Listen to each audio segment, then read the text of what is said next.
우리 함께 하나님의 말씀 고린도전서 15장 58절에 있는 말씀을 함께 보도록 하겠습니다. 신약성경 고린도전서 15장 58절에 있는 말씀입니다. 그러므로 내 사랑하는 형제들아, 견실하며 흔들리지 말고 항상 주의 일에 더욱 힘쓰는 자들이 되라. 이는 너희 수고가 주 안에서 헛되지 않은 줄 알미라. 아멘. 우리 믿음의 하늘 가족 여러분, 안녕하십니까?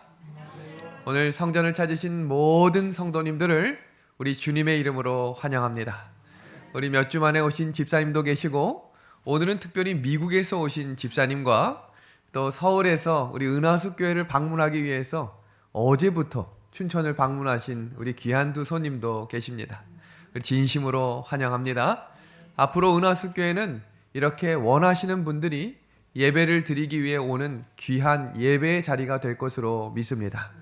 오시는 분들을 진심으로 환영하고 함께 준비된 말씀으로 하나님께 영광 돌리는 예배가 되기를 간절히 소망합니다. 또 우리 맨 뒷자리에 계신 우리 귀한 성도님도 진심으로 환영하고, 우리 진혁군도 우리 다시 한번 환영합니다. 오늘 본문 성경은 우리에게 견실하며 흔들리지 말라고 권면하고 있습니다. 그리고 우리에게 뭐라고 말씀하고 계시냐면, 우리 한번 같이 읽어주시겠습니까? 시작. 항상 주의 일을 힘쓰라. 마지막 때가 가까우면 우리의 손을 내려놓고 하늘만 바라보고 있는 삶이 아니라 항상 주의 일을 힘쓰라고 권면하고 있습니다. 그리고 우리에게 약속의 말씀으로 주시는 이 말씀, 수고가 헛되지 않을 것이다. 이 말씀을 주신 우리 하나님께 감사를 드립니다. 어느 날 한 농부가 살았습니다. 그런데 이 농부가 열심히 일을 해도 언제나 가난한 것입니다. 어떤 사람은 정말로 열심히 일 안 한 것 같은데 너무 잘 먹고 잘 사는 거예요. 너무 속상한 거예요. 나 정말로 열심히 살았는데 왜 이렇게 나만 힘든 거야? 그런데 어느 날 소문을 들었습니다. 저 이웃 추장을 찾아가면 그 추장은 땅이 너무 많아서 내가 원하는 만큼 땅을 준다는 소문을 듣고 찾아갔습니다. 이 찾아가는 이 사람의 마음속에 가득했던 마음은, 이런 작은 땅을 가지고는 더 이상 못 살아. 불만이 가득한 마음으로 간 것입니다. 그 추장을 찾아갔더니 그 추장이 이렇게 이야기하는 것입니다. 나를 잘 찾아왔네. 오늘 하루 동안 아침에 해가 뜰 때부터 해가 질 때까지 말뚝을 밟는 모든 땅이 내 땅이 될 것이다. 환호성을 지르시겠습니까?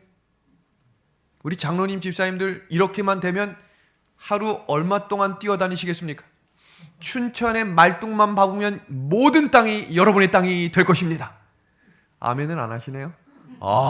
기쁜 마음으로 이 사람이 흥분된 마음을 주체하지 못하고 뛰기 시작했습니다.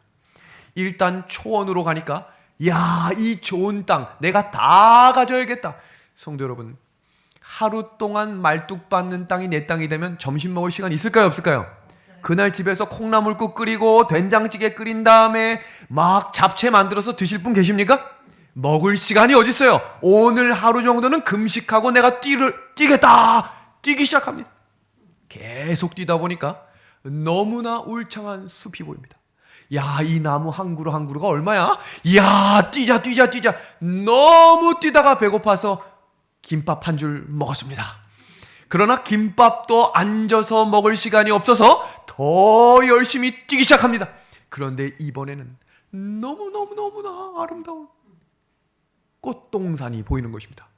김밥도 내팽겨치고 이런 거 먹을 시간이 어딨어 하고 더 열심히 뛰기 시작합니다. 24시간이 모자랄 만큼 최선을 다해서 살았던 이 남자는 추장 앞에 숨을 헐떡이며 도착하자마자 죽었습니다. 이 추장이 그에게 이런 말을 전합니다. 죽은 자에게 도대체 얼마의 땅이 필요할까? 우리의 삶입니다.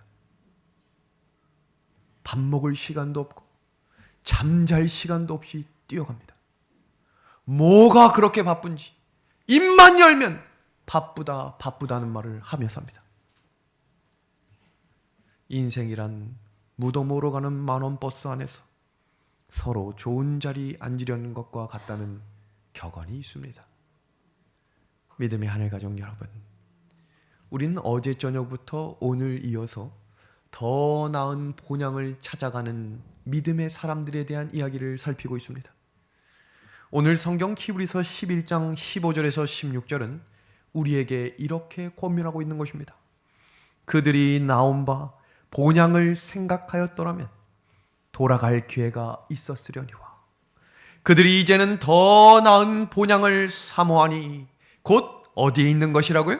하늘에 있는 것이라.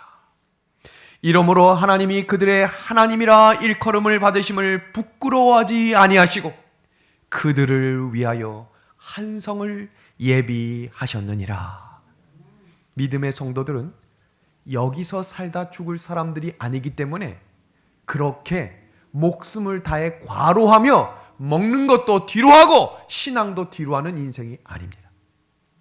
더 나은 본향을 따라가는 사람들은 하나님의 약속의 말씀대로 안식일을 기억하여 거룩히 지키며 참된 쉼을 찾아가는 사람들이라는 것을 기억하시길 바랍니다.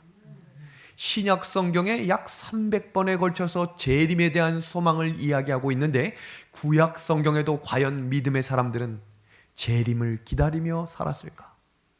성경의 유다서 1장은 에녹도 하나님께서 다시 오시는 날을 기다리며 살았다고 그랬어요. 300년 동안 예수님과 동행하며 살았던 이유는 재림의 소망을 그의 마음 가운데 주셨기 때문이라고 영감의 글은 이야기합니다. 에덴 낙원에 거하던 시조로부터 불과 7대 자손에 해당하며 300년 동안 하나님과 동행했던 에녹은 오랜 후에 있을 구주의 재림을 바라볼 수 있는 특권을 받았다. 정말로 이 땅을 살아가면서 너무나 많은 힘든 일들과 재난을 경험했던 욥도 어떻게 그 재난을 극복하며 살 수 있었을까? 욥기 19장을 살펴보면 이렇게 고면합니다. 내가 알기에는 나의 구속자가 살아계시니. 노란 글씨 한번 같이 읽어주시겠습니까? 시작. 후일에 그가 땅 위에 서실 것이라. 힘들고 어려운 일이 있을 때 욥의 마음 가운데 있었던 믿음의 신앙은 재림 신앙이었다는 것입니다. 그럼 다윗도 예수님의 재림을 알고 기다렸을까? 시편 50편과 96편은 이렇게 이야기합니다. 온전히 아름다운 시온에서 하나님이 빛을 발하셨도다. 우리 하나님이 뭐 하시겠다고 이야기해요? 임하시겠다라고 이야기하고 있습니다. 그 밑에 노란 글씨입니다. 저가 임하시되 땅을 뭐 하려고 오신다고요? 판단하려 임하실 것이라. 예수님의 재림을 다윗도 믿고 기다렸다는 것입니다. 그럼 이사야 선지자도 재림 신앙을 가지고 살았을까요? 이사야 26장 19절의 말씀입니다. 티끌에 거하는 자들아, 너희는 깨어 노래하라. 주의 이슬은 빛난 이슬이니 땅이 죽은 자를 모여놓겠다고 이야기했어요. 내어 놓으리라. 주의 죽은 자들은 살아나고 우리의 시체들이 뭐 하겠다고 했어요? 일어나겠다. 이 일들이 언제 일어나는 일이에요? 재림의 때에 일어나는 것입니다. 우리 밑에 있는 노란 글씨입니다. 우리가 그를 뭐 하니까요? 기다렸으니 그가 우리를 구원하시리로다. 아멘입니다. 제가 어느 날 문자를 받았는데, 목사님, 은하수 교회 성도들이 점점 신앙이 자라나고 있는 것 같습니다. 그래서 제가 무슨 이야기입니까 했더니 예전엔 아멘 소리가 전혀 들리지 않았는데 시간이 지날수록 아멘 소리가 커지고 있다는 것입니다. 그래서 제가 새로운 분들이 더 크게 하는 것 같습니다 그랬더니 박용숙 집사님이 아멘 소리가 들린다는 거예요. 많은 분들이 박용숙 집사님을 알아요. 그 이유가 뭔지 아십니까? 화요일 대표 기도자이기 때문입니다. 담임 목사만큼이나 이름이 알려진 분이 박용숙 집사님. 이렇게 은하숙교회는 우주 거민들과 많은 재림 성도들이 바라보고 있는 교회입니다. 그 예배에 하나님이 함께 하실 것을 믿습니다. 그럼 하박국 선지자도 이 재림 신앙을 가지고 걸어갔을까? 하박국 3장입니다. 하나님이 대만에서부터 오시며 거룩한 자가 바란산에서부터 오시도다. 우리 밑에 있는 노란 글씨 한번 같이 읽어주시겠습니까? 시작! 주께서 주의 백성을 구원하시려고 기름받은 자를 구원하시려고 나오셨다. 이게 어느 장면이에요? 재림의 장면이에요. 하박국 선지자도 예수님의 재림을 소망하며 살았다는 것입니다. 그럼 스가랴 선지자도 재림을 알고 지냈을까? 스가랴 14장입니다. 그날에 그의 발이 예루살렘 앞 곧 동편 감람산에 서실 것이요. 밑에 있는 노란 글씨입니다. 나의 하나님 여호와께서 뭐 하실 거라고요? 임하실 것이요. 모든 거룩한 자가 누구와 함께 하는 거예요? 주와 함께 하리로다. 이 땅에 예수님이 다시 오실 것을 믿으며 살았던 믿음의 선배들은 신약 시대뿐만 아니라 그 수천 년 전 구약 시대에도 예수님을 본 적이 없는 그 시대에도 말씀대로 믿음을 가지고 걸어갔다는 사실입니다. 그러면 예수님의 죽음을 통해서 승천하시는 장면을 잠시 복습해 보겠습니다. 누가복음 23장을 살펴보면 예수님이 십자가에 달려 돌아가셨는데 무덤이 없으셨어요. 그때 누가 무덤을 준비했는지 같이 보겠습니다. 공회 의원으로 선하고 의로운 요셉이라 하는 사람이 있으니 그는 유대인의 동네 아리마대 사람이요. 뭐하는 자라고 기록되어 있어요? 하나님의 나라를 기다리는 자러니 빌라도에게 가서 예수의 시체를 달라 했습니다. 예수님을 죽이자라고 하는 회의가 어디서 열렸냐면 산헤드린 회의에서 열렸습니다. 근데 그 산헤드린 회원 중에 믿음의 길을 걸어갔던 2명의 소수의 사람이 있었는데 그 한 명의 사람이 바로 아리마대 사람 요셉이었습니다. 지금 이 예수님이 어디에 달려 돌아가셨죠? 십자가입니다. 최악의 최극에 달하는 죄인들만 죽는 십자가입니다. 지금 이 정치인이, 유력한 정치인이 지금 예수님을 자기의 새로 판 무덤에 묻는다는 것은 나의 모든 것을 버리겠다는 것을 의미하는 것입니다.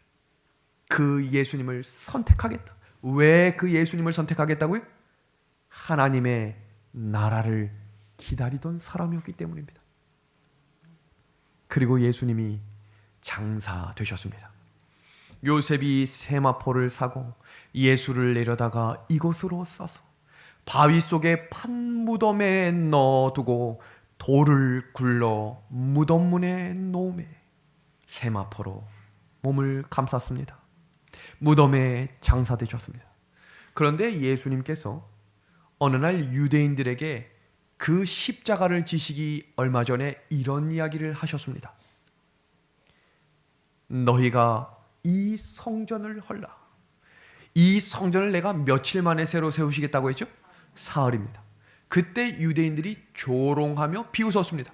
왜냐하면 지금 보시는 이 성전은 46년이라고 하는 시간 동안 지어졌는데 갑자기 이 성전이 며칠 만에 서겠다고요? 3일 만에 서겠다는 것입니다. 그 이유를 이렇게 소개하셨습니다. 예수는 성전된 자기 육체를 가리켜 말씀하신 것이라. 예수님이 이렇게 예언하신 다음에 이 예언이 성취되었습니까? 그대로 성취되었습니다. 자, 다음 장면입니다. 일요일 새벽 여인들이 그 무덤에 찾아갔습니다. 제자들은 무서워서 숨어 있었어요.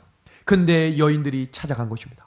마태복음 28장 5절과 6절에 어떤 일이 벌어졌는지 같이 보겠습니다. 천사가 여자들에게 일러 가로되 너희는 무서워 말라. 십자가에 못 박히신 예수를 너희가 찾는 줄을 내가 아노라.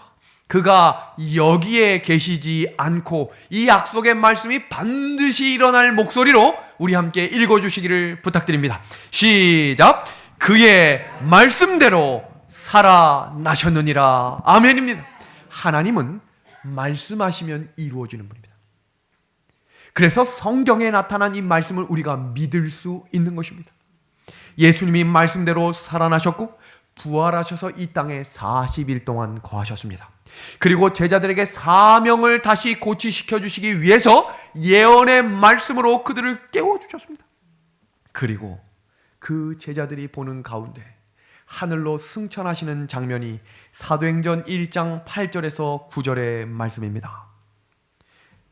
저희 보는 데서 올리워 가시니 구름이 저를 가리워 보이지 않게 하더라.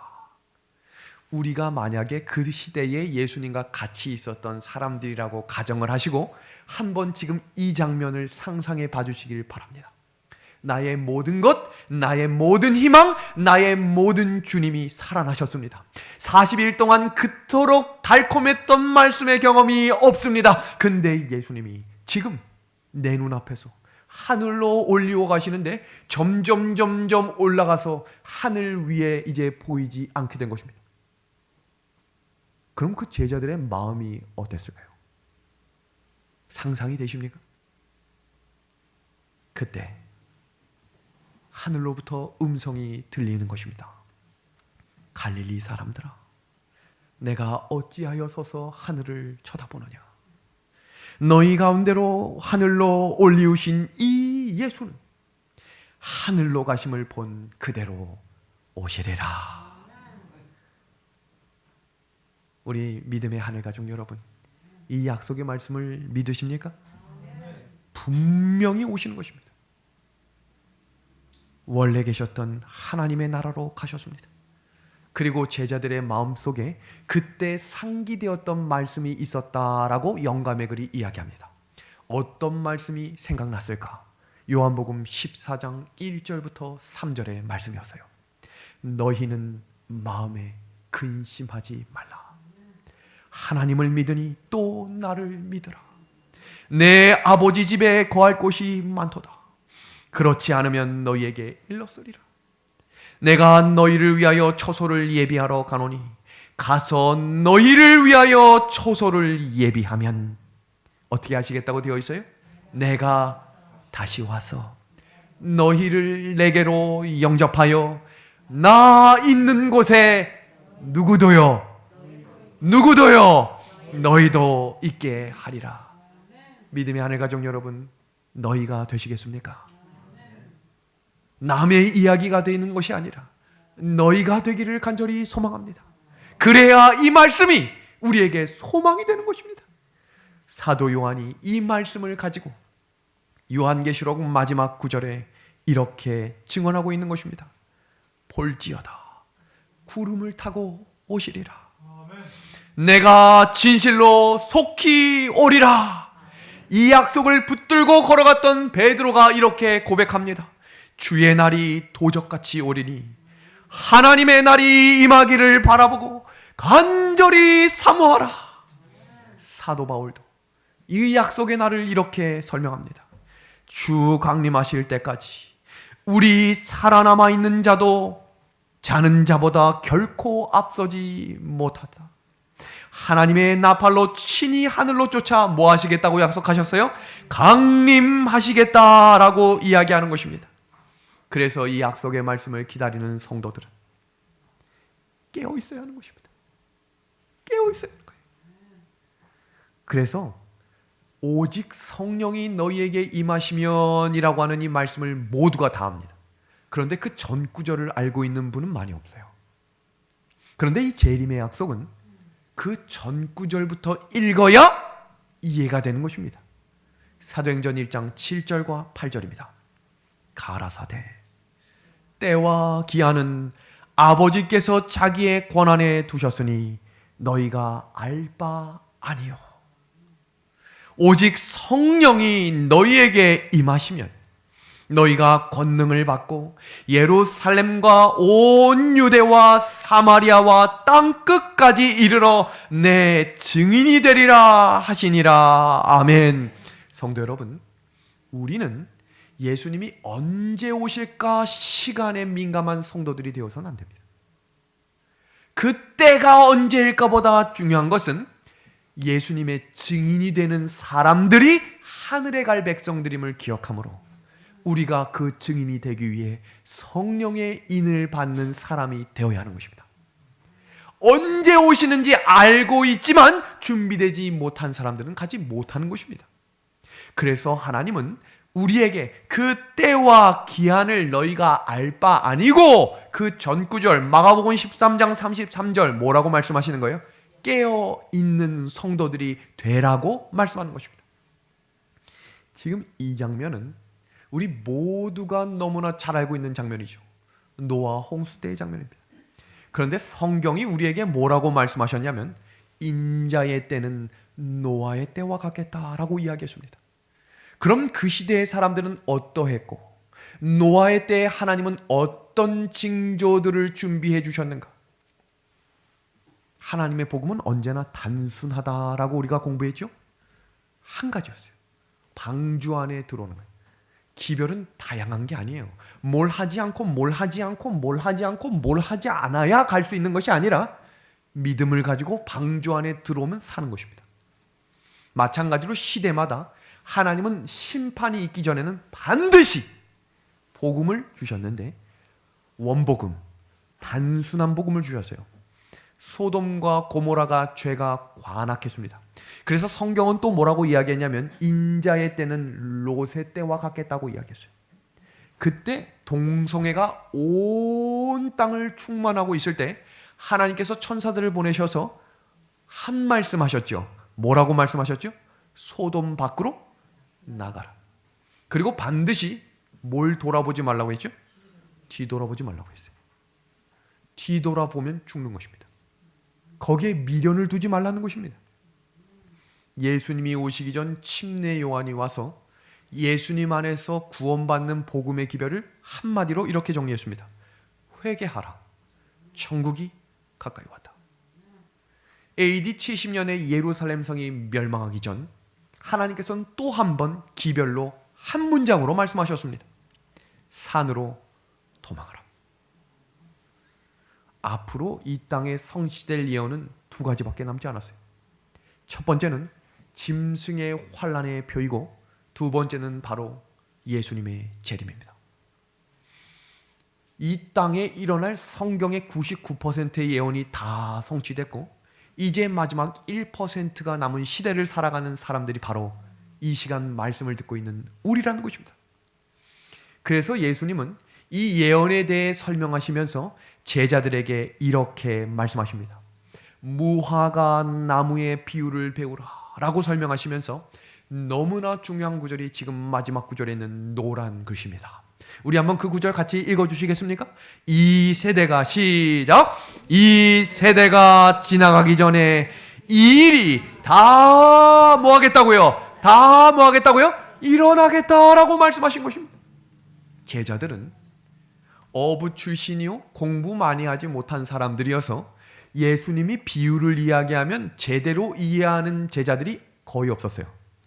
그래서 항상 제자들은 다 사람들이 물러가고 난 다음에 조용히 예수님께 찾아가서 이렇게 질문합니다. 예수님, 아까 그 씨 뿌리는 자의 비유 그 내용이 뭐예요?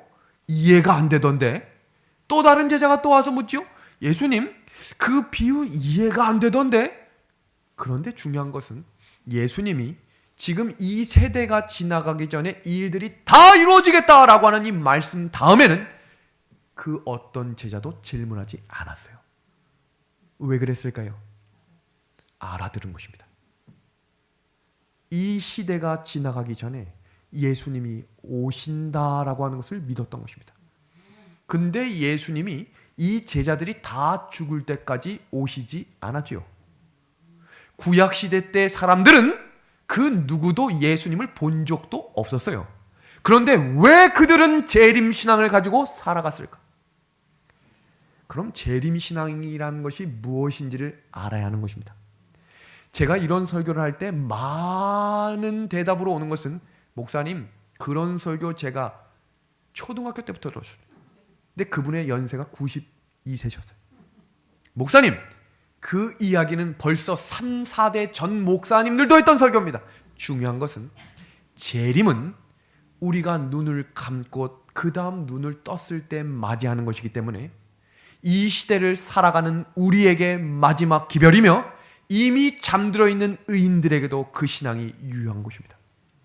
예수님을 맞이하는 재림은 우리에게 죽음은 잠잔다고 표현했기 때문에 각 사람마다 재림의 때가 다를 수 있지만 이 시대에 사는 사람들은 정말로 마태복음 24장에 드러난 모든 예언들이 다 성취됐고 마지막 대환란, 짐승의 환란만이 남은 마지막 종점지에 다다랐다는 사실을 기억하십시오. 그래서 이 세대가 지나가기 전이라는 이 말은 우리에게 마지막이라고 하는 이 하루를 보내는 간절한 심령으로 제자들이 살아갔다는 것입니다. 그랬기 때문에 그들이 성령을 간절히 원했던 것입니다. 성령이 없이는 이 예수님의 말씀대로 증인이 될 수 없다는 사실을 알았어요. 성령이 있어야만 이 일들을 감당할 수 있다는 사실을 알았기 때문에 그들은 예수님의 다시 오시는 재림을 보며 살았다는 것입니다. 오늘 우리의 삶을 점검해 보기를 바랍니다. 이 말씀을 다 알고 있었던 많은 사람들은 재물과 세상의 명예를 위해 다투는 가운데 무관심으로 세상을 살아갔습니다. 그 사람들을 모두는 예수님을 알고는 있었지만 구원의 자리에, 재림의 자리에 참여하지 못하는 자가 된 것입니다. 맨 마지막에 있는 구절을 주의해서 보시길 바랍니다. 보이지 않는 자를 보고자 갈망하고 있었던 사람들은 극소수였다. 여기서 중요한 것은 없었다가 아니에요. 시대마다 아무리 죄가 관악하고 만연해도 하나님의 깨어있는 백성들은 언제나 있었고 그들의 손에는 반드시 진리의 횃불들이 들려 있었다는 사실을 기억하십시오. 믿음의 하늘 가족 여러분, 지금 여러분의 손에 들려 있는 것은 무엇입니까? 진리의 말씀이 들려 있어야 하는 것입니다. 영감의 글입니다. 성경에 계시된 가장 엄숙하고 영광스러운 진리 가운데 하나는 구원의 사업을 완성하기 위한 그리스도의 재림에 관한 진리이다. 그래서 우리에게 재림에 대해 말씀하시며 그러므로 뭐 하라고요? 깨어있으라는 것입니다. 어느 날에 주가 임할는지 너희가 알지 못함이니라. 제가 질문해 보겠습니다. 우리 답변해 주시길 바랍니다. 우리는 누굽니까? 재림 성도입니다. 답이 나와 있습니다. 너무 두려워하지 마십시오. 저는 항상 질문할 때 답을 알려드립니다. 두 번째, 우리의 교회 이름은 무엇입니까? 그럼 우리의 특징은 무엇입니까? 예수님의 재림을 기다리는 것입니다. 그럼 우리에게 가장 중요한 일은 무엇일까요? 재림을 준비하는 일입니다. 그럼 그 재림을 준비하는 사람들의 마음 가운데 새겨져야 할 성경절, 좁은 문으로 들어가라는 말씀입니다. 좁은 길로 걸어가라는 것입니다. 그 좁은 길은 협착하고 험난해도 그 길의 끝이 무엇이 있다고요? 하늘나라가 있는 영원한 생명이기 때문입니다. 어제 저녁에 봤던 그림을 잠시 복습합니다. 이 그림을 걸어가는 과정 중에는 좋은 세단, 벤츠나 좋은 외제차나 산타페를 타고 못 갑니다. 왜냐하면 이 길은 좁기 때문입니다. 지금 처음에 출발하는 사람들은 어디서 가지고 왔는지 말을 타고 갑니다. 그런데 조금만 걸어가다 보면 길이 더 좁아져서 그 말을 타고 갈 수 없는 것입니다. 예수님을 믿겠다고 이야기하지만 여전히 편한 것을 좋아하는 성도들이 계십니까? 여전히 이것을 누려야만 내가 하나님을 더 잘 섬기겠다고 말하는 분들이 계십니까? 지금 내가 타고 있는 차와 내가 가지고 있는 그 어떤 보물도 하늘나라에 가져갈 수 없습니다. 점점 걸어가는 길을 보십시오. 너무 길이 협착해져서 나중에는 줄을 잡지 않고는 걸어갈 수 없는 길목에 접어들었습니다. 이 줄은 생명줄이기 때문에 이 줄을 놓치는 순간 떨어지는 것입니다. 그래서 이 줄을 잘 잡고 가야 합니다. 그 줄을 성경은 예수님이라고 표현했습니다. 누가복음 13장의 말씀입니다. 좁은 문으로 들어가기를 힘쓰라. 내가 너희에게 이르노니 들어가기를 구하여도 못하는 자가 뭐 하겠다 그랬어요? 많겠다고 그랬어요. 왜 알고 있는데 왜 그 길을 못 가는 것일까? 주의 말씀이 마음에 없기 때문입니다. 제가 도전을 던집니다. 하늘가족 여러분, 성경을 읽어야 합니다. 유튜브를 통해서 아무리 많은 말씀을 들어도 남는 말씀은 거의 없을 것입니다. 1시간 말씀을 들으면서 좋다라고 하는 말씀을 반복 청취해도 그 말씀은 마음에 남지 않습니다. 성령은 간절한 심령으로 하나님의 말씀을 바라보는 믿음의 눈 속에 역사하시기 때문입니다. 성경을 펴야 하는 것입니다. 새벽에 일어나 방송부터 듣지 마세요. 개인적으로 기도하십시오. 그리고 개인적으로 말씀을 보십시오. 그래야 그 말씀이 내 발에 등이 되고 길이 되는 빛을 경험하게 될 것입니다. 재림 나그네가 이 땅을 살아가는 삶의 목적은, 재림 나그네는 더 나은 본향을 향해 걸어가는 사람들입니다. 그래서 재림 준비를 위해서 우리가 깨어 있어야 하며 좁은 길을 걸어가야 한다라고 하는 것을 기억하며 그 재림을 선포하는 사람이 되는 것이 내 증인이 되는 사람들입니다.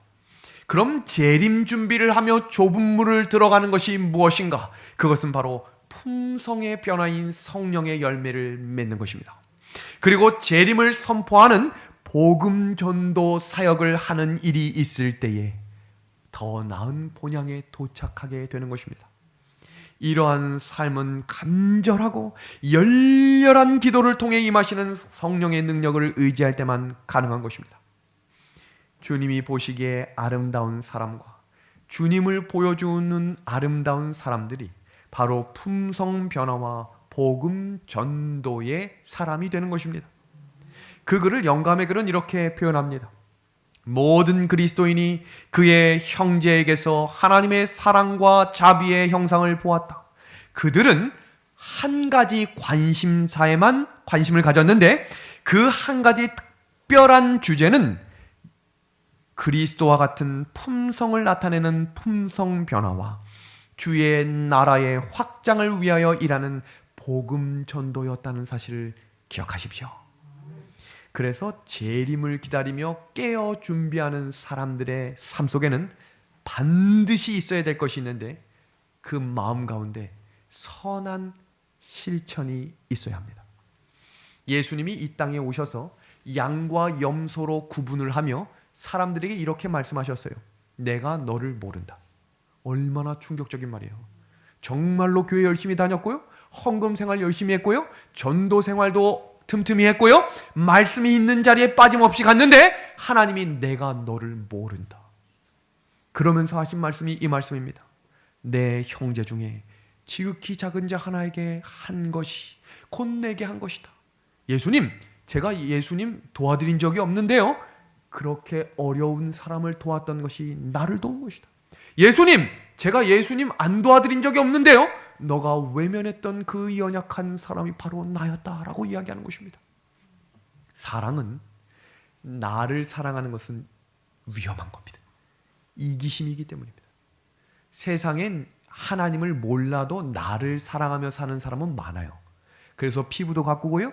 그래서 내 몸에 좋은 영양제도 먹고요. 할 수 있는 것을 다 하며 나를 사랑하는 것은 어렵지 않아요. 그런데 하나님은 재림을 기다리며 깨어 사는 성도들의 삶은 반드시 누군가를 돕는 삶이 되어야 한다고 가르쳐주고 있는 것입니다. 그래서 좋은 생각을 품어야 합니다. 제가 깜짝 놀란 게 있는데, 제가 인턴 전도사 시절에 정말로 원수처럼 지냈던 두 집사님이 계셨습니다. 얼마나 원수였냐면 그 두 분은 눈만 마주쳐도 서로 휙 하고 얼굴을 돌린 만큼 마음에 깊은 상처들을 가지고 살았어요. 그런데 어느 날 그 마음이 풀리지 않았는데 두 집사님이 웃으며 손잡고 있는 모습을 보고 깜짝 놀랐습니다. 사람은 그렇게 가식적일 수 있는 거예요. 마음으로 미워하지만 웃으면서 안녕하세요 인사할 수 있는 것입니다. 그런데 하나님은 우리에게 먼저 마음 가운데 좋은 생각을 품으라고 이야기한 것입니다. 칭찬과 격려의 삶과 나눔과 봉사의 삶이 복음 전도의 삶이 되는 것입니다. 오해하시지 말아야 될 건 전도회에 참여하는 것만이 복음 전도가 아닙니다. 우리의 일상생활이 예배가 되어야 하는 것입니다. 지금 이 한 장의 사진은 우리에게 너무나 많은 것들을 생각하게 합니다. 대한민국 2020년 5월 달에 한 경비원이 갑질로 인해 사망하는 사건이 있었습니다. 그 이후에 법으로 제정이 되면서 많은 경비원들이 보호받는 것 같았지만 지금 약 5개월이 지난 이후에도 약 180건의 신고가 들어왔어요. 갑질하는 것입니다. 어떤 분들은 경비원의 뺨따귀를 때리기도 하고 어떤 분들은 익지 않은 부침개를 얼굴로 집어던지기도 했던 일이 있었습니다. 그렇게 무시하는 것입니다. 그런데 우리의 마음 가운데 아주 잔잔한 감동을 불러일으키는 며칠 전 한 사건이 있었습니다. 경비원이 암이 걸린 것입니다. 경비원이 암이 걸리면 어떻게 하면 되겠다고 생각하세요? 새로운 분 뽑으면 되나요? 그런데 이 아파트에 놀라운 일이 일어난 것입니다. 88세대가 함께 모여 살았던 이 아파트에서 이 경비원에게 우리가 대신 그 암이 다 나을 때까지 경비원 역할을 대신할 테니 염려하지 말고 가서 치료받고 오라는 것입니다. 그리고 이 아파트는 이 경비원을 부를 때 호칭이 남달랐는데 경비원 선생님이라고 부른 것입니다. 아이들에게 경비원이라고 가르치는 것이 아니라 이 아저씨를 부를 땐 반드시 선생님이라고 불러라 라고 교육을 했고 50세대가 돌아가며 매일 아침과 저녁에 경비를 서고 아파트를 청소하기 시작한 것입니다. 저는 이것이 하나님이 우리에게 가르쳐 주신 사랑의 전도라고 생각합니다. 가장 가까운 경비원 아저씨들을 존중해 주십시오. 사랑을 베풀어 주십시오. 가장 좋은 것을 나눌 수 있는 믿음을 품으십시오. 그것이 깨어 재림을 기다리는 자세이기 때문입니다. 항상 깨어 기다리는 재림 신앙은 끝까지 포기하지 않고 날마다 주님을 사모하며 기다리는 삶입니다. 고린도전서 15장 58절 견고하며 흔들리지 말라. 이 말은 무슨 말일까요? 흔들릴 수 있다는 겁니다. 넘어질 수 있다는 것입니다. 그러나 우리에게 약속의 말씀으로 이렇게 권면합니다. 잠시 잠깐 후면 오실 이가 오시리니 뭐하지 않겠다고요? 지체하지 아니하시리라. 그럼 우리가 이 기다림이라고 하는 것을 어떻게 생각할 수 있을까? 며칠 전 초등학교 1학년에 출석하고 있는 윤예섭 어린이가 학교에서 고구마 파기 일을 했습니다. 고구마를 따는데 이 고사리 손으로 고구마가 잘 따질까요? 안 따질까요? 3개를 따와서 아빠 이거 먹어봐 라고 하는데 그 고구마가 마트에서 파는 것보다 훨씬 더 좋아 보이는 것입니다. 크기는 요만한데 얼마나 값져 보이는지 모르요. 근데 그날 저녁에 제 아내가 가족 밴드에 예섭이의 사진을 올렸는데 이 수많은 아이 중에 우리 윤예섭을 찾는데 1초도 안 걸렸습니다. 잘 못 찾으시겠죠? 제 눈에만 보이는 것입니다. 그런데 그 다음 사진은 더 잘 보이는 거예요. 여기 윤예섭 어디 있는 줄 아세요? 엉덩이 들고 있는 아이가 윤예섭입니다. 앞이 보이지 않고 모두가 비슷하게 생긴 똑같은 옷을 입고 있어도 제 눈에는 제 아이만 보이는 것입니다. 왜냐하면 제 아들이기 때문이에요. 하나님이 우리를 그렇게 보고 계십니다. 너는 내 아들이라, 내 딸이라.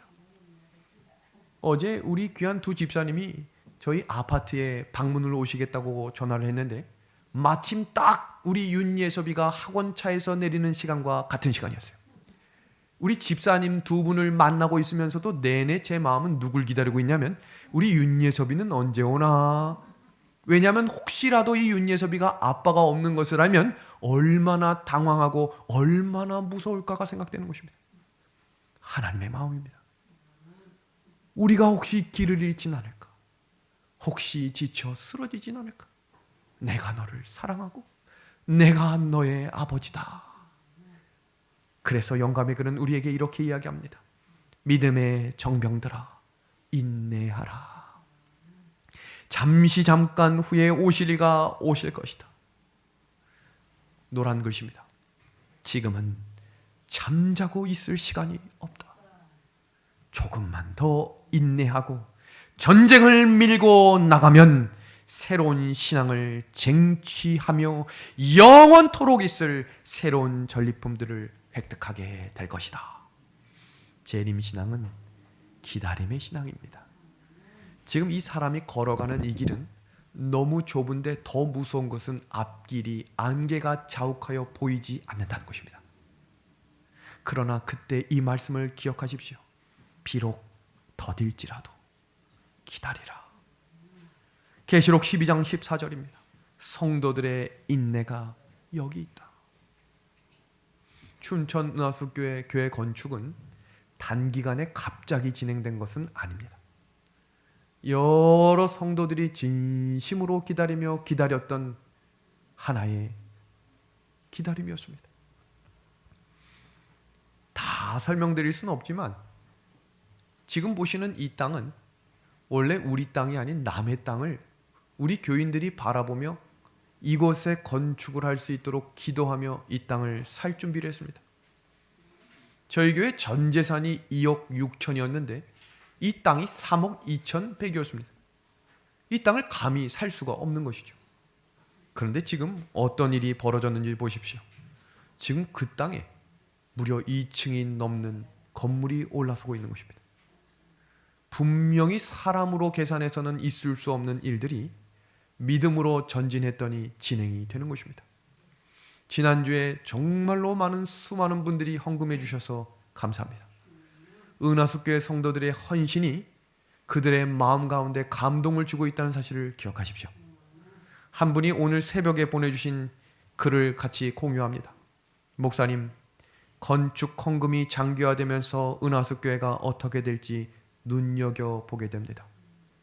그리고 이 과정이 무릎을 꿇어 기도하게 만들며 불순물이 제거되어 가는 것 같은 생각이 듭니다.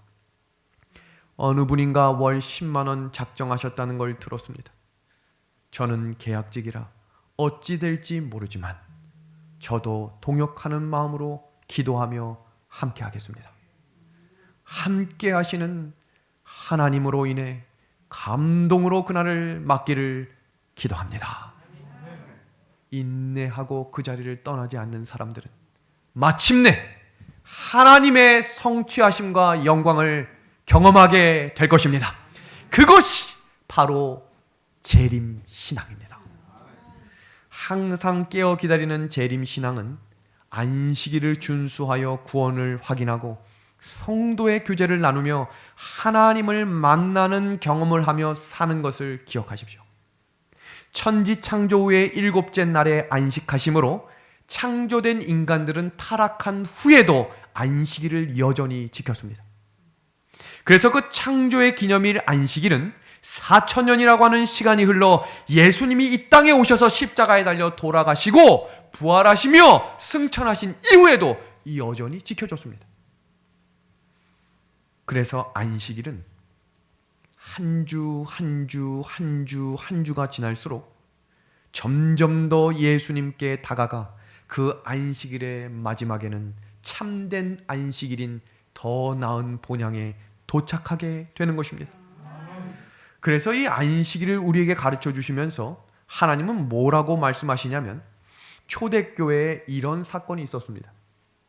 초대교회에 순교자의 정신을 가졌던 사도들과 제자들이 다 죽어가고 그 자리에 새로운 장로들이 세워졌습니다. 이거 은하숙교회 잘 들으셔야 합니다. 지금 이 초대 기둥들이 이 교회를 운영하지만 시간이 흘러 2세대들이 이 교회를 감당했을 때 신앙의 전수를 올바로 하지 않으면 이 교회는 무너지는 것입니다. 그래서 초대교회가 망했습니다. 그들이 어떤 신앙을 가지고 있었는지 보십시오. 반복되는 진리의 실증을 느끼고 많은 사람들의 마음을 만족시키는 교리를 찾으려고 하기 시작했습니다. 이 교회가 이런 식으로 가면 무너지니까 세상과 조금 더 비슷해져야 하고 말씀 대신 교회를 치장하며 더 화려한 곳에 눈을 돌리기 시작했습니다. 교회는 말씀보다 교제의 시간이 점점 늘어났고 무엇을 먹는지가 교회의 주제가 되었으며 사람들이 모일 때마다 서로 남의 욕을 하기 시작했습니다. 그게 초대교회였어요. 말씀이 사라지면 그 자리에 다른 것이 채워지는 것입니다. 서로 미워하고 시기하며 교제보다는 서로를 뒷담화하는 일들이 많아졌던 그곳에 하나님의 말씀을 신실히 믿겼던 소수의 사람들이 있었습니다. 그 사람들의 이름이 바로 안디바였습니다. 그 안디바라는 사람은 개인을 말하는 것이 아니라 안티파스, 하나님의 말씀의 진리의 검을 든 자들이었습니다. 그 말씀을 계시록 2장에서는 뭐라고 이야기하냐면 좌우에 날선 검을 가졌다라고 이야기하며 안디바는 대항한다. 그래서 파스라는 말은 대항하는 사람들입니다. 세상과 대항하는 것입니다. 그 사람들이 세운 것이 바로 종교개혁이며 프로테스탄트였습니다. 믿음의 하늘가족 여러분, 이제 어떤 신앙을 가지고 이 길을 걸어가시겠습니까? 안식일이 점점 무너져서 안식일에 음식을 사 먹는 문제뿐만 아니라 안식일에 훼손되는 것조차도 이제는 사라져버렸어요. 그래서 교회 안에 단순히 세상 음식을 들고 들어와서 먹는 사람들뿐만 아니라 교인들끼리 함께가 세상 음식을 먹는 장면들이 교인들이 보고 있는 것입니다.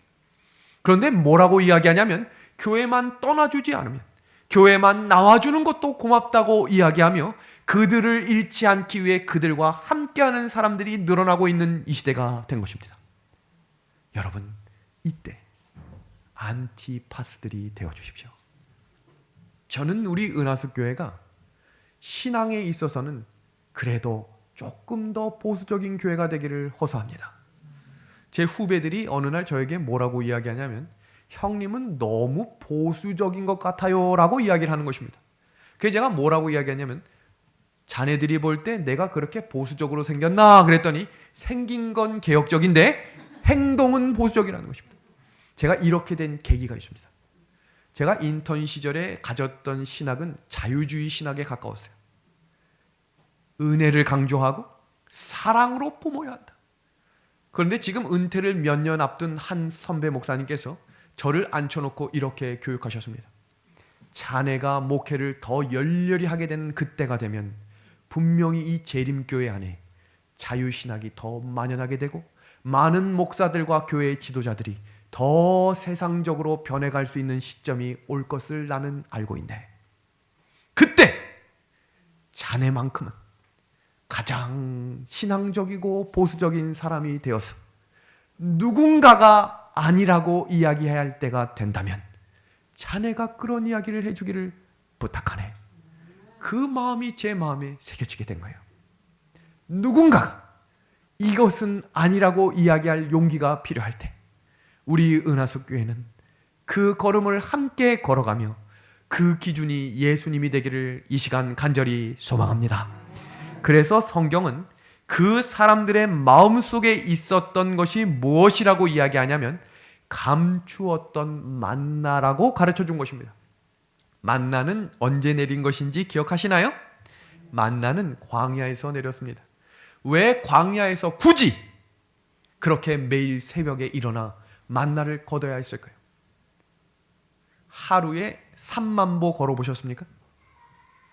3만 보라는 것은 하루에 쉬지 않고 계속해서 걸으면 3만 2천 보 정도를 걷는답니다. 그렇게 되면 밤에 눕자마자 씻지 않아도 눈꺼풀이 감깁니다. 피곤해서. 광야를 걸었던 이스라엘 백성들의 걸음걸이였어요. 근데 왜 하나님은 그 사람들을 그 새벽에 깨우셨을까? 그들의 삶 가운데 안식일이 무너졌기 때문입니다. 먹고 사는 문제가 바빠서 안식일이 사라진 사람들을 예배를 회복하기 위해 데리고 나온 장소가 바로 광야였어요. 그 힘든 사람들을 왜 새벽마다 깨웠을까? 그래야 하나님이 살아계신 분을 경험할 수 있는 자리이기 때문이었습니다. 얼마나 내렸어요? 날마다 내렸죠. 그러나 안식일은 내리지 않았어요. 그들에게 하나님의 법을 다시 새겨 주신 것입니다. 믿음의 하늘가족 여러분, 사단은 마지막 때의 전략이 자신이 지구자의 통치자며 이 지구상의 의인을 하나도 없게 만들고 온 세상을 하나의 세계로 만들 것입니다. 그래서 인간 대리자를 통해 마지막 때에 안식일과 진리를 싸우게 만드는 하나의 날과 또 다른 안식일이 싸우게 되는 것입니다. 그래서 이 날은 우리가 목숨을 걸고 지키는 훈련을 해야 마지막 때에 흔들리지 않는 믿음의 자리에 서게 될 것입니다.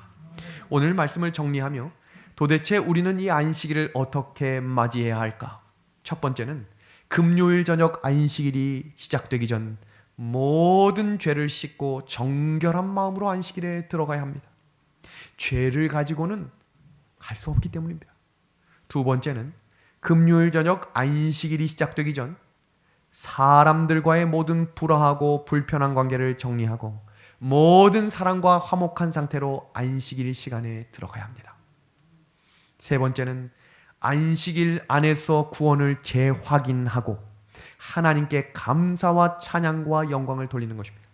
그래서 안식일은 이 자리에 와서 회개를 하는 자리가 아니라 회개를 금요일 저녁에 하심으로 안식일은 감사와 찬양의 예배를 드리는 날이 안식일입니다. 네 번째는 성도들과의 교제를 통해 구원받은 가족들이 천국에서 가족처럼 살아가는 훈련을 하는 시간이며 말씀을 통해 하나님을 만나는 경험과 함께 예수님의 재림을 맞이할 수 있는 상태가 되는 것입니다. 믿음의 하늘 가족 여러분, 지금 우리에게 필요한 것은 연합입니다. 서로 사랑하고 섬기며 낮추고 희생하는 것입니다. 다락방에 모였던 예수님의 제자들의 참 신앙으로 우리 함께 돌아가셔서 더 나은 본향을 향해 전진하며 전진하는 우리 믿음의 하늘 가족들이 되길 우리 예수님의 이름으로 간절히 소망합니다.